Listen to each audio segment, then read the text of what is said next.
Today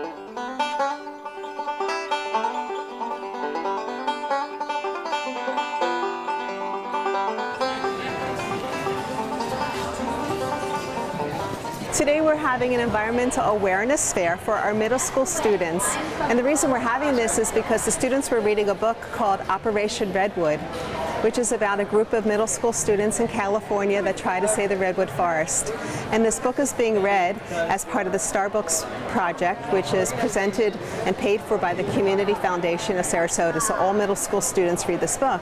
But when I read the book, I was thinking, how can we make this book relevant for our students? And I thought it would be wonderful to see if they could do something that would help them learn about the environment here and conservation efforts that are taking place in Sarasota County. So we have organizations from all over, from Selby Gardens, from the Coastal Wildlife Federation, we have the Fish and Game Organization, we have the Sarasota Audubon Society, and the members of these organizations are going to speak with the children about what they do to help the environment, and they're going to share with the students ways that they can get involved in helping the environment.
Right for them, then it's good for a lot of other plants and animals.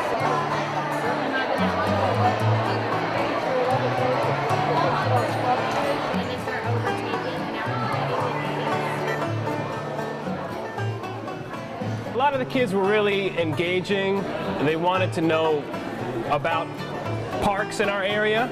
Conservation Foundation of the Gulf Coast creates parks. So what I was doing today was telling them where we have parks, how to go out and explore them, and what you might find there. I think that people need to understand that Florida depends on its environment, that our economy depends on it, our health depends on it. You know, it makes us feel good to be the environment. And then also, our livelihood depends on it. We're connected to the environment. We need it. Students need to understand that. I think if more schools incorporated education related to the environment, it would be very beneficial to students.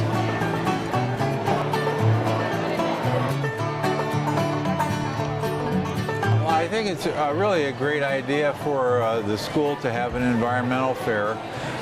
The kids seem really interested. They're asking good questions. They're listening intently to some of the information we have to give them. I think it's a great idea. Sierra Club was founded in 1892 by John Muir. We work on many different issues of environmental quality. We have a newsletter that comes out monthly. We have an inner city outings program where we take inner city kids out into the natural environment for a day or a weekend camp out. Those are some of the things we do.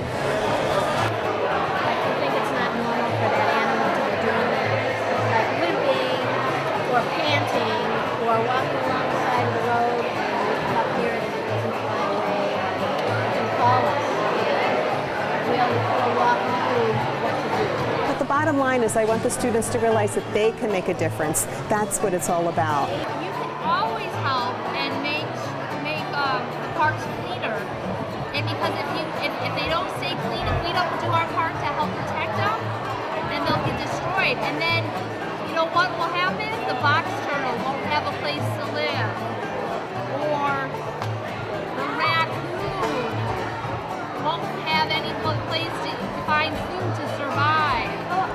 Or the snake won't be able to come out of its egg and have a place to live. So we have to do our part to keep the parks clean and safe so that all this wildlife all have habitat to live in. It's going well. I'm very excited about this event today. The kids seem very, very engaged and very interested in all the information. We are at the top of the food chain. And although it's working. The exhibitors that I've talked to are very impressed with the caliber of questions that the students have asked and also with the degree of interest that they've expressed about the environment. I think that students need to know that they can make a difference.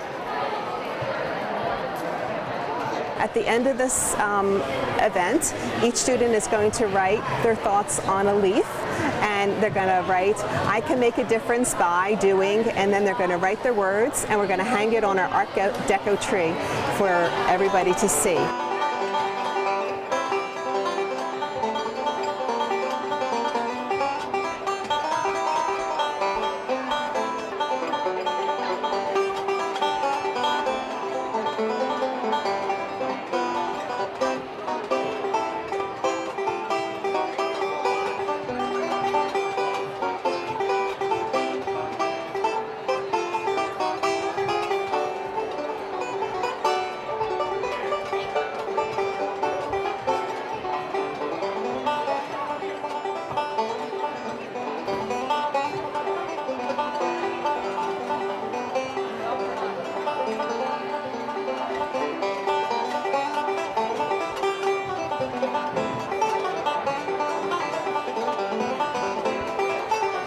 The most important thing is I want the children to walk away feeling as if that the world is theirs and they're the ones that are going to be there to shape what's going to happen in the world in the future, and that they can be involved in keeping our environment as beautiful as it is through their actions.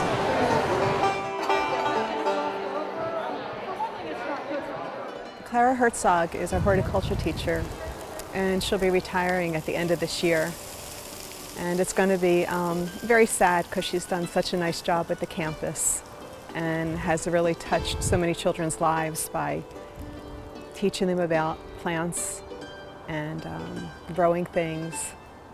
She did this really beautiful bird observatory in the back of the school that had been an old playground, and she wrote a grant.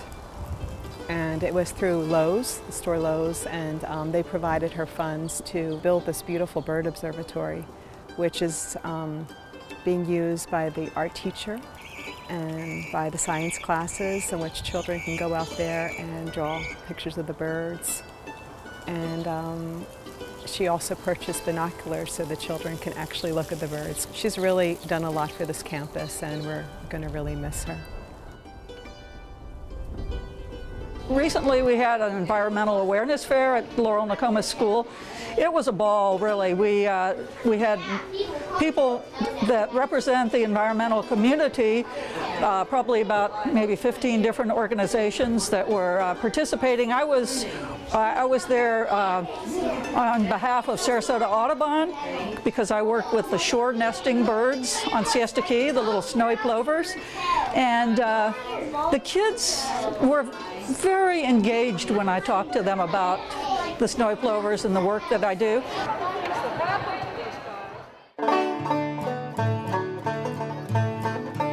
Today in class we're doing a project that we do every single year with all of my students, and that's on Mother's Day. We make Mother's Day flower arrangements. We plant our gardens outside so that we have flowers ready to use, so the children not only make the flower arrangements, but they grow the flowers.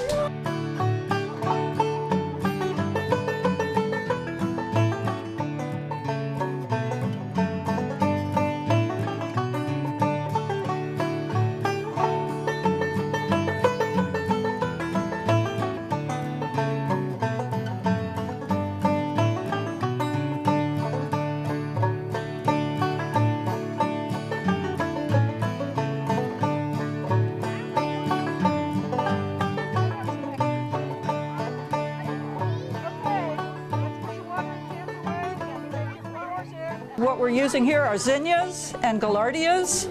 We do get some filler from the floral shops, but you know, basically they're growing their own things.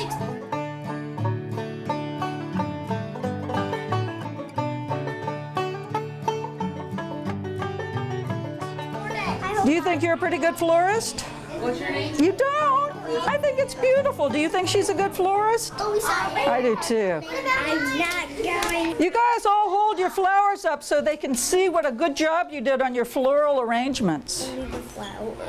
Very awesome. I'm sure if someone sees this video, they're going to want to hire you.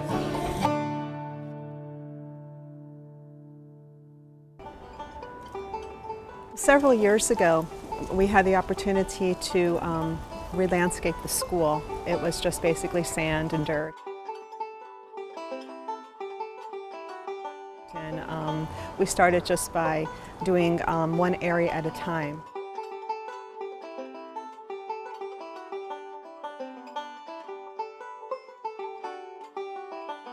We started by looking at different plans and creating a blueprint, and started to just install the plans. We found that by putting the plants in around the campus, it had a calming effect on the campus. We found that the children seemed like they calmed down, they walked when they went to classes. They didn't just walk all over the grass because we had plants that were borders along all the walkways. And it also created just like a happy feeling because you had all these beautiful places for them to be on campus.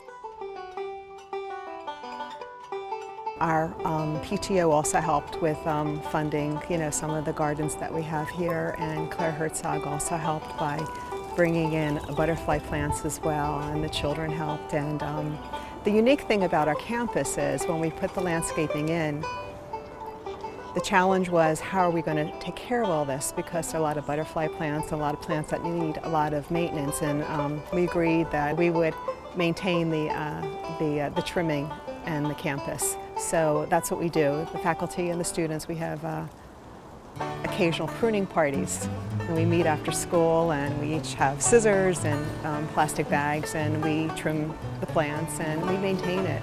And it's been around, I think, 7 years now. When you look at the before and after pictures of what the campus looked like, it's just amazing. It's so beautiful, and I think it's really made a difference in just I think the behavior of the students, and also the state of mind of the teachers. I think they like the fact that it's so pretty here.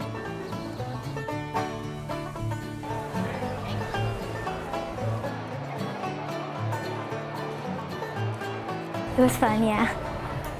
I was kind of expecting like more about trees because we're reading the book Operation Redwood, but it was more about like everything. The whole thing made me realize what was going on and how big of a problem we are to nature. The environment is being hurt by so many people, and some of us don't even care. It showed us what we can do to help keep the planet good and everything. It taught us how to, instead of planting on native plants, to plant native plants so that the planet won't be as bad. We learned how to like volunteer for places to like help the keep our planet like not like dirty. We have very many native species, and a lot of exotic species are killing them, and that's a big problem. The most important thing was it taught us how to like conserve things and to like help us not run out of water and stuff. Like saving fish and like plants and the runoff for fertilizers. We can help a lot just by planting a tree or picking up trash when you see it on the ground. What I learned today is that the education that's taking place in the classroom dealing with science and technology will help students with conservation issues of tomorrow.